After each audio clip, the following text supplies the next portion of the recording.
I'm exasperated. Take it slow. Oh, oh, oh. This time we'll take it slow. You know, he got that for me.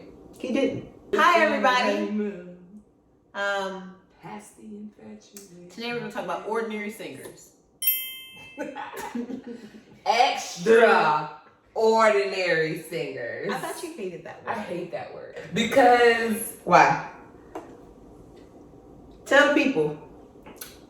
Typically, right? If you put extra in front of something, you're trying to emphasize what it is, right? So if you're ordinary and then you're extraordinary, then you're just extra regular, right? If you break it down like that, sure. Hey, y'all. Hey, friends. We are back with episode 2, here to bless you with all this knowledge. So tell us, you good, sis?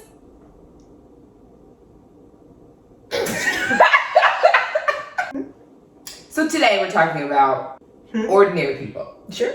I think so. Yes. That's what we talked about, right? Yep. We were having this discussion about how it's so uncool to be like a regular person now. Like not an influencer with a bunch of people following you, not a person who wears all of the Louis, Gucci, YSL, not somebody who walks around, a woman that walks around with her face beat to the gods all the time. Just like, you have to be on all the time. And it might be confusing because we both have our own platforms and we're developing this platform together, but the intentionality, I think, is the point behind it. Not growing a follower base just to follow me being fabulous, although we are. Yeah. Y'all see. There's messages, there's hope that, there's community that we want to develop in a positive way. Read this article, and basically the point of the article was that Black women are accepting and embracing mediocrity. And when I first read the title, I kind of rejected it a little bit, right? Because in my mind, Black excellence. Yeah, Black excellence is where it's at. Ain't no mediocre over here. And then I started reading the article, and I was like, I get what they're saying. Like, we're tired of working twice as hard to still be trying to catch up to you. And I'm tired of, like, being in spaces where I have to show up all the time as my best self when I don't really have my best self to give at that moment, and it not being okay. We've made it a part of our identity to the point where it almost makes us lose our humanity. Sorry, felt that in several places. For sure. Not to go, this is related to the topic, but it is a tangent. Just understand that this will happen. Tangents. I was dating a little dude for a little while, and he was surprised that I had an emotional response to us no longer dating. I was too. But I was surprised more so because usually I'll check my ego enough to understand that this all works out for the greater good. But I think when you're exhausted of having to deal with disappointment after disappointment, that is probably where your emotion comes from. Not so much like, oh, you lost this person. They can be good or bad. And again, it's not a slight on anybody. I just don't get attached easily to people, to males. But at that point, I felt an emotional response in the form of tears of like, oh my gosh, I'm just so tired. I'm tired of being let down. Exactly, and trying to get to know people and stuff like that. I can accept people coming and going. I truly can. And he was surprised that I cried. And that sat with me for a long time because I was like, I'm a human. Anybody in my situation would have felt something for it. Other women probably would have felt a little bit more passionately about what had transpired. And that sat with me for a while because I realized it was the same way it is at work when I had a similar situation where I was offended by something and ended up saying something about it later, and they were surprised that I had thoughts on that. It's like we become not human or not expected to emote or express the way that anybody else would. And it's really interesting to me how that happens. I feel like Black women are the only ones who are given this responsibility of being strong regardless, and even the way like we talk about ourselves in relationships, like I'm his ride or die. Right. First of all, if I'm riding, exactly where are we riding to? Because the destination counts. Secondly, dying for what? Like, why I gotta die? I ain't dying. I'm not gonna die. Like, trying to live a long life. Blessed. Abundant. You know what I'm saying? Well, okay. In abundance in perpetuity. We're not doing that. I just don't. There's something about Black women where people think that, I think even we have accepted it, that we have to embrace suffering first before we get to any of the things, any of the joy. I was later to the hustle game, like of, oh, let's try. And it probably really didn't happen until I started entering more of corporate America, where I was like, let me work on this, let me work hard, because I don't want to mistake my work ethic. I talk a lot about like not working hard and making jokes and stuff like that. And truly, I do believe that. I don't believe that I'm supposed to be breaking my back. That doesn't mean I don't turn in excellent work. It doesn't mean that things are delayed by my account. It doesn't mean any of that. I'm a person who moves slow, but I'm always on time. And that's because I go by my rhythm. And so I was finding myself, especially in the last couple of years, a ghost.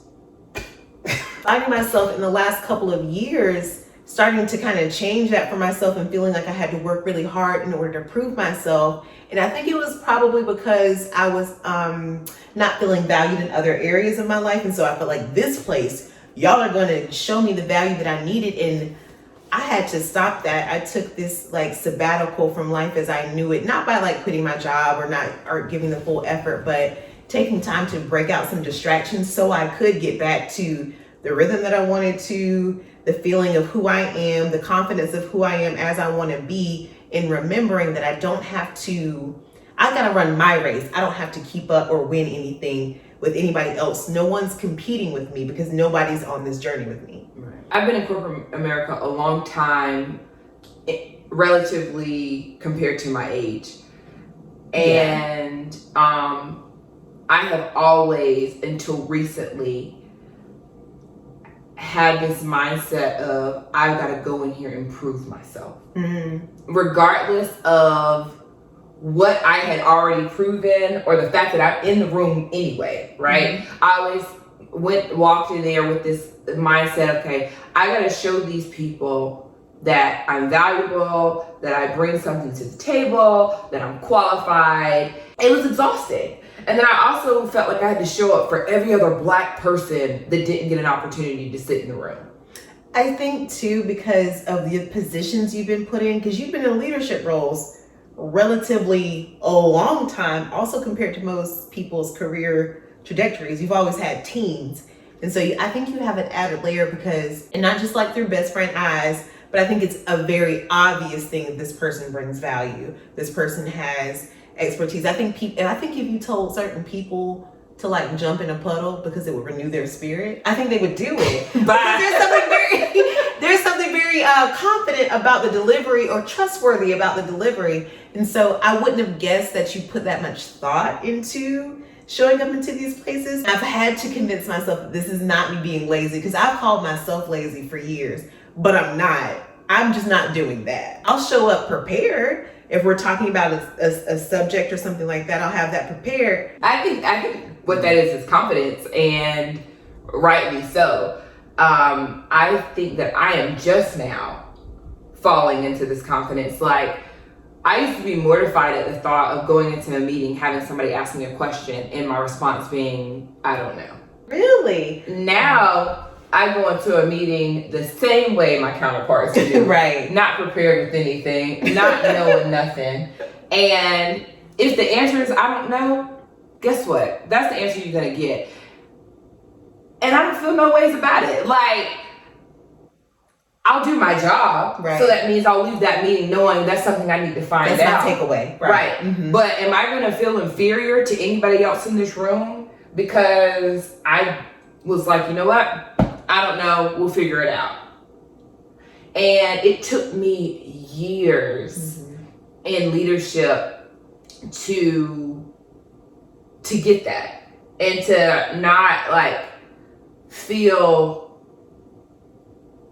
less than's probably a little strong. I don't think I ever felt less than. But for lack of better words right now, to not feel less than when I left the room, like, dang, did I look like a fool? Or and again, that piece of me representing every Black person that doesn't get to be in the room, because I have been in a lot of rooms where I was the only Black person. And candidly, I have, but I haven't been in leadership roles. Like this probably is the first time I've been. Oh, the last couple of I'll be having a lot of jobs. So the last few jobs would likely be the when I've been in leadership roles, but a lot of that I'm able to lean into committees and other people to help me look good and stuff like that. I let them do that. So I don't think I have had the same scope. Like, you have teams that are reporting up to you. They have numbers. They have things they have to do. Like, I haven't had some of those experiences, so I don't know how I would have dealt with it. But I also, I don't want them. Because that's part of my rhythm, right? That's part of my journey. I think that I'm best served as a leader of projects and a support of other projects. But I don't want to lead or people manage, because I don't have a genuine desire to lead people. That's fine. I don't have a desire to lead people in that capacity, corporate America, or any of those things. Now if we're talking about God, or we're talking about those places, then I feel a calling and a pull to that. But I just operate in a way that I can't show up excellent for anything that I don't believe that I should be doing, and it shows. Which I don't think is like one of my better qualities, but balance. I was about to say that. I guess that really falls into what we're talking about, though, because I always felt the obligation to show up excellent, even in spaces that I had verbally stated that I didn't want to be in, in my career. Like, I literally, I recently came out of a situation where I was put into an interim position, almost immediately after I had discussed I did not want to go there. And I'll say it this way, it was taken care of. My current boss is actually an amazing champion of me, and it wasn't something that was rectified fairly quickly. But still, even though I had said, I don't want this, I knew that you've got to kill this. Yeah. And killing that meant I was literally getting up at 6, 7 o'clock in the morning, and I was working until 10, 11 o'clock at night. That was my spirit rejecting that. I was trying to see what was that calling to me? What was that being pulled out of me? Sure. No, let me tell you, I don't know if I just really give into my id. Y'all know what y'all id is, right? Yeah, we know what it is. Id, ego, and super ego. That's it. We she's gonna drop knowledge in y'all. She's schooling y'all because she know the psychology. She do. I got a whole bachelor's degree in it. You know what I'm saying? Bonita also was in the military for a while, and we went to the office together. I don't know. But we went to the office together. When I tell you, if it doesn't feel right, I am out. Oh my God. Y'all, no lie. We walked into the recruiting office. Shannon stepped over the threshold and she said, no. And she left. Like, I was like, but I was going to talk to the recruiter. You should. I should have followed Shannon. I was the worst soldier ever. However, love our soldiers. Thanks for all that you do. We have a lot of military people that parents, we siblings, love. Best friends, brothers. Yeah. So y'all the ones. Keep doing what you're doing. Okay. All right. I'm gonna keep doing this too. Yeah. But go ahead. But it's something that I'm going to continue to try to hold on to and change the narrative for myself, because I've let other people make me think that was a lazy thing or a spoiled thing or what I really think that I didn't understand when I was younger was that I was sure of what I didn't want or what I didn't want to do, and the things that I felt like putting effort in or wanted to achieve, I did do those things. but I got to do it how I needed to do it. And you're not gonna catch me staying up late, because first of all, the girls' bedtime is 9:30. Sometimes I'll stretch on a weekend, 10:30. 10:30. 10. But you know what? I think that for all those people who made you feel like that you were lazy or whatever, something I've learned is people get very uncomfortable around people that are sure of themselves and sure of what they want and who they are when they're not. So you setting the boundary and be like, no, I don't want to do that. They can attack it as in like, oh, you're being lazy, when it's really like, why can't I champion for myself to not do what I don't want to do, rather than lashing out on this person who's not going to do what they don't want to do. For sure. And I think that's what it is, because I've always loved that about you. That is probably one of our stark differences. Because there ain't many. There are definitely not many. There aren't many. But I've loved about you though that you can give, and it also annoys me because that's the protective friend side. But I do love that you look at opportunities for more than just you're in the room. You think about the people that are going to come either after you or benefit from you being there, and that's something that's cognizant in your mind. And I do love that. I do think you pour out a lot. But this isn't the time or the place for that. But we can talk about that another time. I'm in a new season. I'm not the same person. I'm a recovering people pleaser. You know what I'm saying? One other thing I wanted to bring up in talking about this is we talked about social media and the influencers and all of that stuff. So I just started looking at TikTok because it is a hole. Why do you say it like that? Because I'm too old to be there. But I'll be there. Okay. But on TikTok, there was this strike by the Black creators, and it was fueled by the fact that all of the dance moves, which is nothing new, but all of the dance moves and the saying, the phrasing, the hair, it's all Black culture, was being so wildly appropriated. And I think it's one thing for us to see like on celebrities, but for us to see everyday people doing us. Like caricatures, like costumes, like whatever, like they were dressing up for a play. They all like in our rhythm and not our blues. Oh, that. So they did this. Like they got off TikTok. They stopped creating things, and TikTok was like dead. Like things were dropping. They didn't have anything to create, and it was so interesting to me because now that Black creators have come back. They've come back differently. There's still some dancing and stuff like that you will see on there, but they're really using it as an opportunity to talk about and point out all of these different things. And one of those movements, one of those small little microcosms is Black girls being mediocre, where you literally just hear music and they're playing with their hair or they're listening to songs. And I was first a little confused by it because again, I might be aging out. That's fine. But I started looking at what they were comparing it to, who they're now mimicking. And it was interesting to me because that is what our white counterparts are doing, just being themselves, relaxing, enjoying themselves, maybe doing makeup or maybe just letting their hair blow in the wind.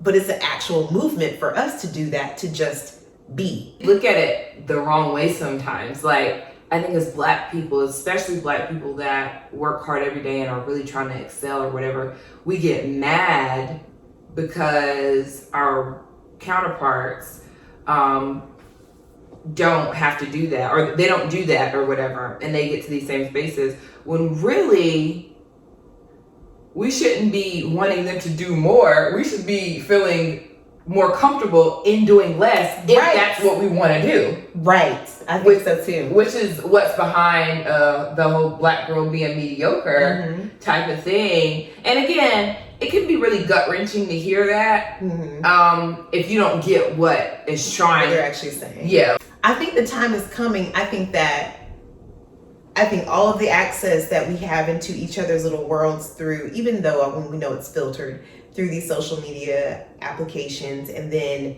the pandemic, the great resignation now. Sorry. The pandemic and now the great resignation. I think there's a shift coming. People are quitting these jobs that are overworking them. People are making different demands. And I just think we're in a place where if we're going to make a change in our own personal lives, this is our revolutionary moment. So agree.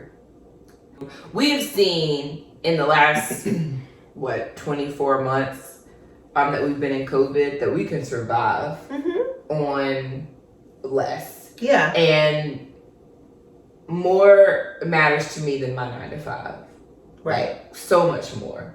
When I think of my priority list, my job is in like the middle. And that's because it sustains the things that are at the top. So what I love, because what you've kind of told me is we're going through this journey now where hustling was the goal. Like, we wanted to be either at the top of the corporate ladder, we wanted to be entrepreneurs. Everybody was telling us to open up an LLC. Everybody was telling us to go to DeVry. Everest. It was Everest. You're sitting on the couch, you're watching TV, and your life is passing you by. You keep procrastinating over and over. Well, maybe I'll go to school next year, or maybe next semester. No, do it right now.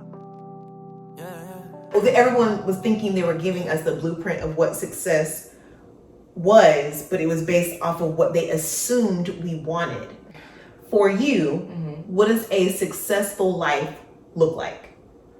A successful life looks like my body being healthy, my marriage being healthy, my children being happy, and having access to whatever they need in order to become the people that we want them to be, and me being able to help them become those people. It looks like just healthy relationships, opportunities to dive into the things that bring us joy. When I'm talking about my husband, individually and together. So just like freedom. It looks like freedom. And it has nothing to do with like a dollar sign, even though your girl do plan to be wealthy. Amen. But wealth isn't attached to a figure or a job or, any entrepreneur hustle goal or anything like that. Like, it's really like, I want to get this money so I can help achieve all those things. Like I said, making sure my children have access to all the things that they deserve. I love that. What about you? I want to pour so deeply and well into myself that everyone around me can experience the overflow. I want that to mean maybe you feel closer to God because of our conversations. You learn something. You have someone who is supporting you. You have someone who is a friend to you. You have someone who is cheering you on, who is celebrating your wins. I want to be I want to be a safe space for people. I want the opportunity to have a family of my own and create that type of space and overflow for them too. I want to be the healthiest version of myself, mentally, spiritually, physically, all the E's, financially, All the E's. all of these, all of those. But I want to do these things not just for my betterment, because I understand that we're chess pieces. We're part of this kingdom. So the healthier I can be, the further I can go, the more I can run, the more I can learn, the more I can share that with everyone that I'm attached to, or maybe not even know that I'm attached to. And that can make for a healthier world. I feel community led more than anything. Yeah. So That's for me. I love that. It actually made me think of one of my favorite quotes from a blog that you just released recently. And if y'all ain't watching her vlogs or reading her blogs, you're tripping. HeyShannonRay.com, YouTube, thank me now, because it's everything. But you had said that